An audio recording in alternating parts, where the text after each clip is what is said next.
This production of Beauty and the Beast is set in the year 1650, and it's basically referring back to a Jean Cocteau film.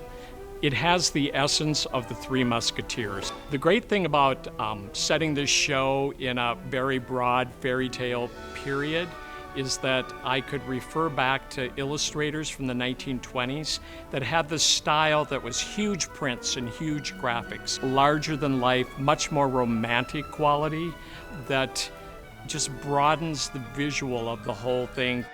Basically, the difference between a real costume and the object costumes is the structure that's underneath. In the real people costumes, they're layers of fabric, but they're structured very much like real clothes.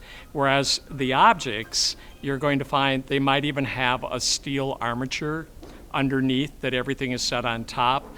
Or like the creamer and sugar are all made out of panels of foam that are then hooped out with small children's hula hoops to give them the roundness on the top and the bottom.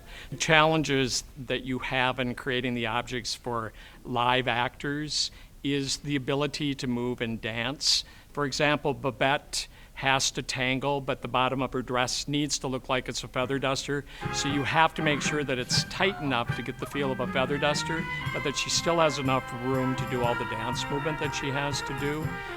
It's basically working to give the actors the full mobility they need to carry out the choreography and the staging.